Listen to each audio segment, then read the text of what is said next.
standing here in the valley, which would have been the place of the encampment of the Israelites. So if you can imagine, for nearly 2 years, the Israelite nation, the people, camped out in this vast space and surrounded by the mountains. And of course, in this direction, Mount Sinai. You see a cemetery here at the base of Mount Sinai today. But looking this direction, as Moses had gone off in the distance, gone for 40 days at one point, and then coming back down, and the people dwelling here.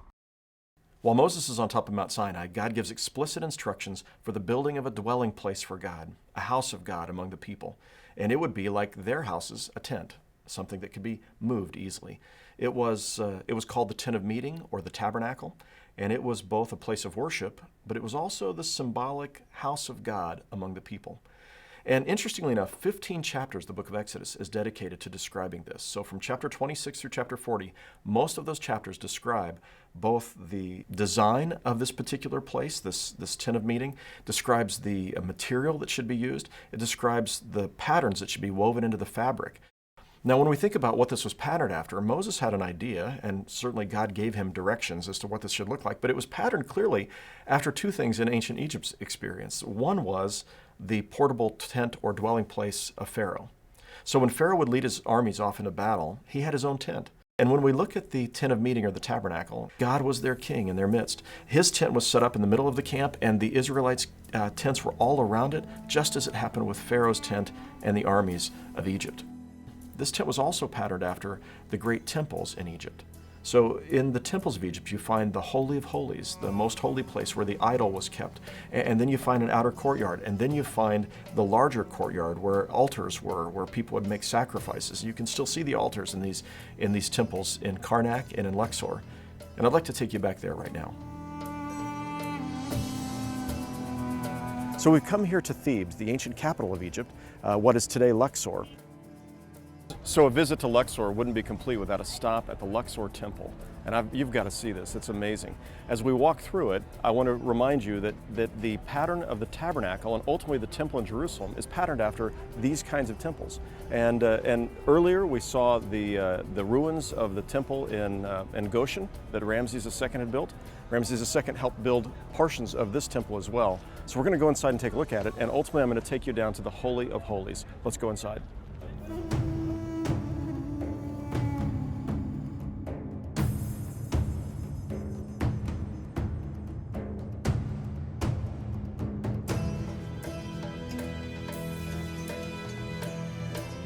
So we've come through roughly 2 or 3 football fields length as we're walking through the temple. We've come to the holiest place in the temple, the Holy of Holies.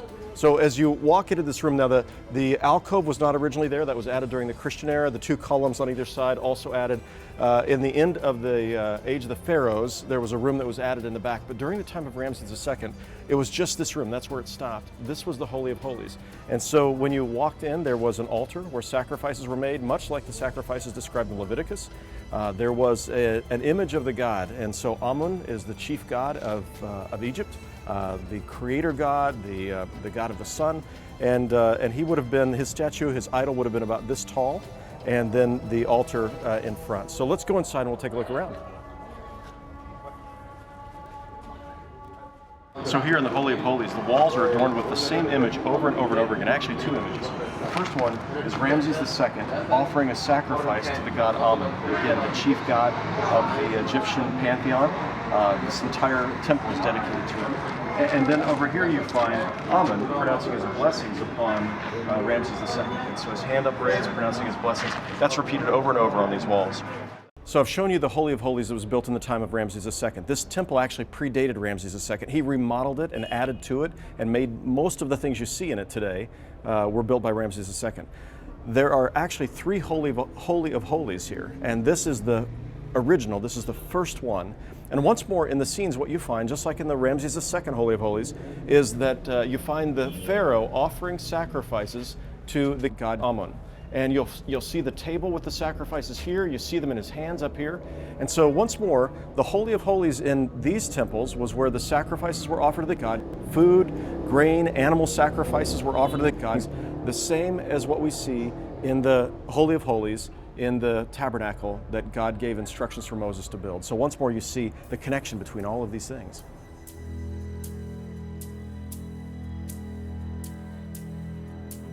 So behind me is the Temple of Karnak. This is one of the largest temple complexes in the world, 60 acres, the largest in Egypt proper. And this temple complex, built over a period of 1,000 or more years, was also the site of learning for everyone in Pharaoh's household. So Moses would have come here and would have studied as a boy. He would have grown up learning here. Aristotle even, centuries later, studied here at Karnak. Moses would have studied theology, he would have studied astronomy, history, science, mathematics. All of this shaped the man that he became. And it was, of course, in this temple, once again, that we see a pattern for what temples looked like in Egypt and what became a pattern for the tabernacle that Moses was instructed to build by God. So let's go and explore the temple at Karnak.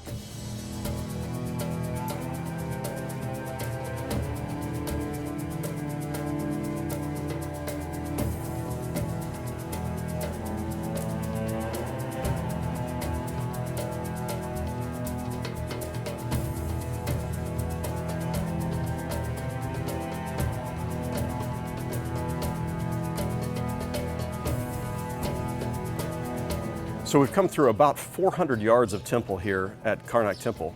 Multiple temples, of course, on either side of Karnak Temple. But here we come to the Holy of Holies. And on either side of me are columns that were erected by King Tut, Tutankhamun.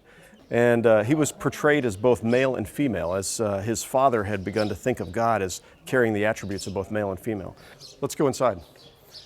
So as you come inside the Holy of Holies, part of what you see is the altar in the back.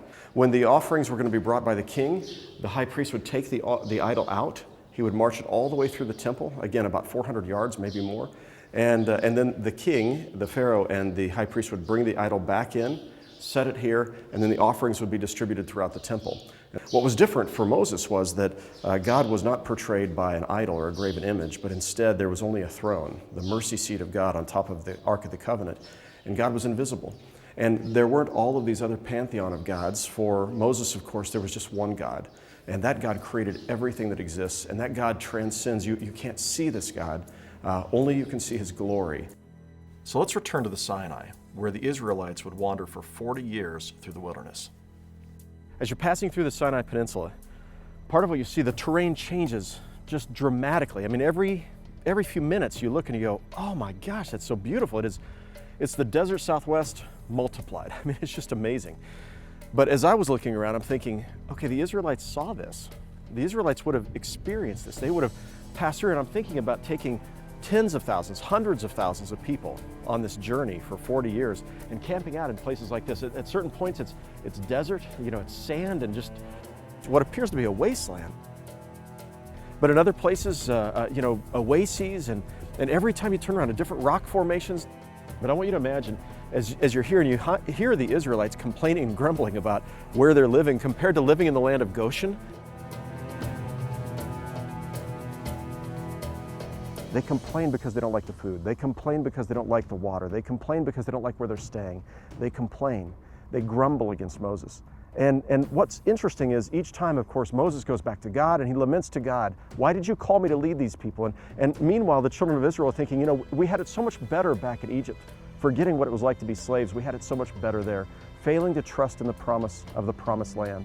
And so at one point, Moses comes out to the wilderness. He comes out, and I picture it someplace like this. He comes out and he begins to cry out, God, why?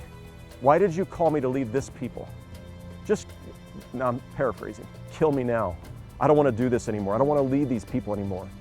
But God encourages him to persevere.